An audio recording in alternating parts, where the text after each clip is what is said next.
सारी बातें कही प्रधानमंत्री नरेंद्र मोदी ने अपने संबोधन के दौरान। उन्होंने बताया कि अब उनका जो टारगेट है अभी भी वही है। महिलाओं की बात उन्होंने की, किसानों की बात की, गरीबों की बात की और साथ में वो डेटा भी देते गए कि गरीबों के लिए हम 3 करोड़ नए घर बनवा रहे हैं, किसानों को आज सम्मान निधि दे रहे हैं और महिलाओं को आत्मनिर्भर बनाने के लिए बाकायदा ट्रेनिंग दी जा रही है, उसके आज सर्टिफिकेट भी बांट रहे हैं। देखिए, प्रधानमंत्री जी ने कोई नई घोषणा नहीं की है, कोई नया सम्मान निधि थोड़ी तो पिछली सरकारों में भी ऊंट के मुंह में जीरा है। ये सम्मान निधि नहीं बल्कि अपमान निधि है। 500 रुपए महीने के हिसाब से आप कहते हैं कि सम्मान निधि, 15 रुपए डेली के खर्चे पे पानी की बोतल भी 20 रुपए की आती है और कहते हैं साहब सम्मान दे रहे हैं। किसान ने तो इस बार इनको जता दिया कि किसान सम्मान निधि दे करके हमारा अपमान मत कीजिए। 3.5 लाख से ज्यादा वोट तो प्रधानमंत्री जी बनारस में कम हो गए और फिर भी प्रधानमंत्री जी को होश नहीं। अरे आपको अगर किसानों के लिए वाकई कुछ काम करना है तो एमएसपी पे गारंटी का कानून लाइए, जो सर्वोच्च न्यायालय के समक्ष आपने वायदा किया था। जब आपको किसानों के पक्ष में काम करना होता है तो आप किसानों के पक्ष में कानून लाते हैं, फिर उसको आप उठाते हैं।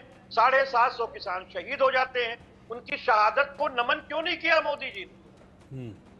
750 जो किसान शहीद हुए थे, उनके 3 काले कानूनों को वापस कराने में उनको कभी नमन किया? नहीं किया।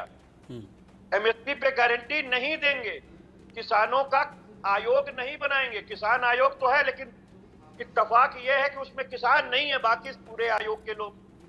तो किसान आयोग कब बनेगा? इन्होंने सुप्रीम कोर्ट में इस बात को कहा था, बयान हल्फी दी थी। जो लेकिन अगर आप इस कलेक्टिव राशि को अगर देखें कपीश जी, आप तो उस हिसाब से देख रहे हैं, लेकिन कलेक्टिव राशि अगर आप देखें आज जो 9.25 करोड़ किसानों के खातों में ट्रांसफर की गई है वो करीब 20,000 करोड़ की राशि है। ये राशि उनको नहीं चाहिए। आप एमएसपी पे गारंटी दो, ये देश के हित में काम आएंगी राशियां। किसान खुद जब वो हमारा आपका पेट पाल रहा है तो अपने पाल लेने में उसे कोई दिक्कत नहीं, आप गारंटी तो दीजिए। वो कहां कहता है कि आप सम्मान निधि 20,000 करोड़ रुपए की सम्मान निधि आप दे रहे हैं, 3 बार आप और देंगे। आप मुझे ये बता दीजिए कि 2 लाख करोड़ रुपए जो किसानों पर पूरे देश के अंदर ऋण माफी की बात है, उसको घोषणा करने की काम कब करेंगे? जिसके लिए किसान जो है वो बैंकों से होकर के फांसी लगा लेता है, उस पर प्रकाश कब ये डालेंगे?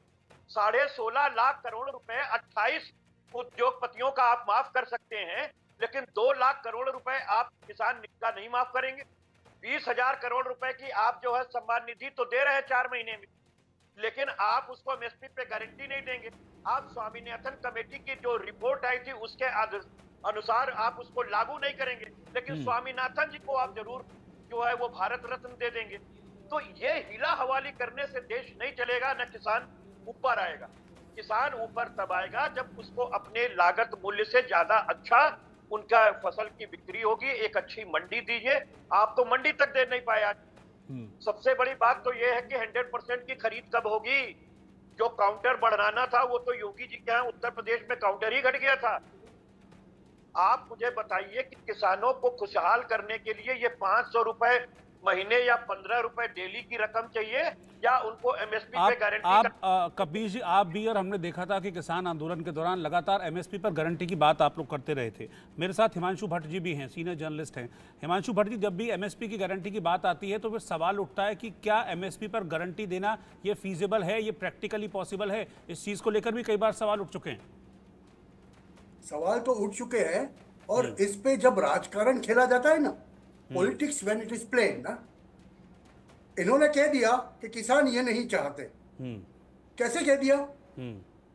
अभी एमएसपी पे गारंटी की जो बात है, वो जब सरकार इनको कहती है कि आप ये जगह पे ये धान नहीं, ये धान पकाइए, इससे आपको ज्यादा फायदा मिलेगा, तो वो संशोधन करके बोलते हैं कुछ।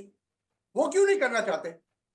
हर एक को एक ही चीज पकाना है और फिर सब सरकार के ऊपर। देखिए, किसान हमारे तात है, मगर किसान पूरे देश के अंदर व्याप्त है। ऐसा नहीं है कि एक ही जगह पे एक ही तबके में किसान आएगा। तो जब राजकारण इसमें आता है ना, तब ये चीजें गंदी हो जाती है। और मेरा तो ये मानना है कि सरकार ने वो भी जो किया ना वो गलत किया था। ये स्टेट सब्जेक्ट है, हर एक स्टेट को करने दीजिए, ये स्टेट सब्जेक्ट है, हर एक स्टेट को करने दीजिए। गुजरात के अंदर एक धान पकता है तो वहां पर एमएसपी उस पर दी जाएगी, यूपी में एक धान पकता है तो उसमें दी जाएगी, हर एक स्टेट को करने दीजिए ना आप। और फिर देखिए, और देखिए जब ये सामूहिक कार्य होता है, हर एक किसान के अकाउंट में पैसा चला जाता है, तब विपक्ष को तकलीफ होती है, क्योंकि उन्होंने तो बहुत कुछ प्रॉमिस किया था और अभी तक कुछ नहीं हुआ, खाली बातें होती है। देखिए इसमें किसान जो एक ऐसा तबका है जिनके बारे में राजकारण होना ही नहीं चाहिए। तकलीफें तो दोनों तरफ से है, मैं ऐसा नहीं कहता कि ये सच है और ये गलत है, मैं ये कहना चाहता हूं कि इसको अच्छी तरह से हम। ठीक है हिमांशु जी, मैं आपके पास वापस लौटूंगा। कपीश जी भी हैं हमारे साथ, साध्वी गीतांबा भी हैं, उनके पास भी हम चलेंगे। अभी ये कार्यक्रम चल रहा है, मैं आपको बता दूं कि प्रधानमंत्री मोदी ने संबोधन अभी दिया है और अब जो कृषि सखी हैं उसके तहत 5 महिलाओं को मंच पर बुलाकर कृषि सखी के जो ट्रेनिंग सर्टिफिकेट हैं वो प्रधानमंत्री नरेंद्र मोदी देंगे। इसके बाद 6:30 बजे उनका एक रोड शो है, फिर 7 बजे गंगा आरती करेंगे और 8 बजे वो काशी विश्वनाथ मंदिर में दर्शन करने जाएंगे। इंडिया न्यूज़ की ये कवरेज प्रधानमंत्री नरेंद्र मोदी के इस काशी दौरे पर लगातार जारी है। फिलहाल इस वक्त की हेडलाइंस पर एक नजर। खास खबर के